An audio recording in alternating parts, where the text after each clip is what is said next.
North Korea. This is what we think North Korea is like, but how does it look and feel in real life? In the next 3 minutes, I'm gonna take you inside the most isolated country on earth, North Korea. We are getting ready to board our flight to Pyongyang. I had no idea what was about to happen over the next 3 days of my life. I was anxious and nervous.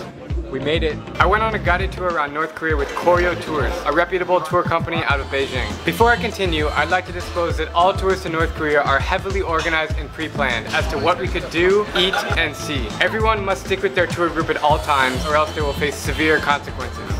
Also, this is not a video about politics, so please make your own judgments and take everything I say with a grain of salt. I put together this short video to give you an inside look of North Korea from my own personal experiences, and I'm not oblivious that what I saw was a skewed perspective of the realities that may exist behind closed doors. Why did I go to North Korea? Other than my journey to visit every country in the world, I've been fascinated by North Korea since I took a college class about the DPRK. 2 months after I graduated college, I moved to South Korea to teach English for 18 months. While living in Seoul, I familiarized myself with Korean culture, traditions, and I learned how to speak Korean conversationally. Why are there 2 Koreas in the first place? On June 25th, 1950, the Korean War began when 75,000 soldiers from the north bombarded across the 38th parallel, the boundary between the Soviet-backed Communist North and the pro-Western Republic South. American troops soon entered to battle on South Korea's behalf. After 3 long years and some 5 million casualties later, the Korean War ended and a thick border was built on the 38th parallel, known today as the demilitarized zone. The 2 Koreas have technically still been at war for the last 65 years because no peace treaty has ever been signed. On my 3-day tour around North Korea, we stayed in the capital of Pyongyang. Hey guys, we're here chilling in my hotel room in Pyongyang. It is actually pretty nice and modern. Check out this view outside.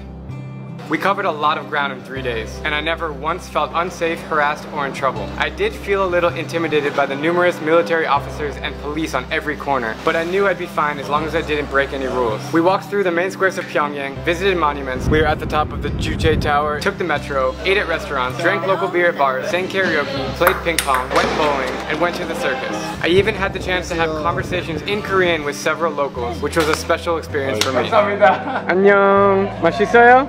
He's fascinated by your ginger hair. That's all he cares about. One of the highlights of the trip was running a 10K in the Pyongyang Marathon. We're about to run in the Pyongyang Marathon. Look at all the people! It started and ended in a giant stadium filled with 50,000 screaming Koreans. It was an incredible feeling. I also enjoyed taking the underground metro, the deepest public transportation system on earth. And it was bizarre to see thousands of people on the streets practicing their celebrations for an upcoming holiday. Behind me you can hear all of the singers and dancers preparing for Kim Il-sung's birthday, which is in a few days. From what I saw with my own eyes, Pyongyang is actually a pretty chill place and not what I expected to see. Kids go to school and make jokes with their friends. Adults ride their bikes or take the metro to work. They even have taxis on the street. It's important to realize that everyone has hopes and dreams just like you and me, and family time is important to them. They are specifically talented when it comes to music, singing, dancing, sports, and acrobats. People are people. It's their wedding day and we're taking photos with them.